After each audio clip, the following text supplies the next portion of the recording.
Gonda rail हादसे की जांच का ऑर्डर जारी किया गया है। लोको पायलट ने किया है बड़ा इंकशाफ। हादसे से पहले सुनी धमाके की आवाज। वजारत रेल ने मुआवजे का भी ऐलान कर दिया है। मरने वालों के परिवार वालों को मिलेंगे 10-10 लाख रुपए और शदीद तौर पर जख्मी को 2.5 लाख की मदद का ऐलान किया गया।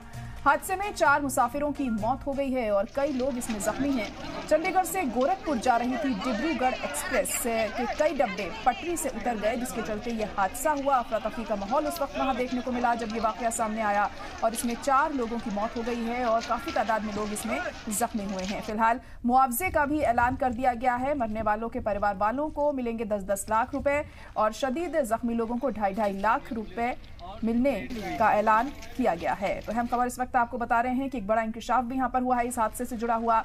लोको पायलट ने ये खुलासा किया है कि हादसे से पहले सुनी थी धमाके की आवाज। अब हुआ क्या कुछ था वहां पर, पूरी जांच पड़ताल के बाद ही पता चलेगा। ये धमाका किस चीज का था, किस वजह से ये धमाके की आवाज आई थी, ये तमाम ऐसी चीजें हैं जो जांच के बाद ही फिलहाल साफ हो पाएंगी। लेकिन अहम खबर इस वक्त आपको बता रहे हैं कि ये जो हादसा हुआ है इसको लेकर अब जांच की जा रही है। जांच के ऑर्डर जारी कर दिए गए हैं। लोको पायलट ने इस मामले में किया है बड़ा इंकशाफ और हादसे से पहले धमाके की आवाज सुनने की उसने बात कही है।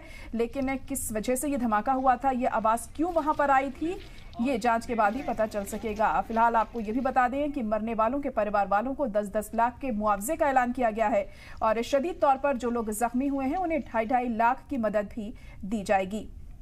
आपको बता दें कि चंडीगढ़ से गोरखपुर जा रहे थे ये डिब्रूगढ़ एक्सप्रेस जब ये हादसा हुआ।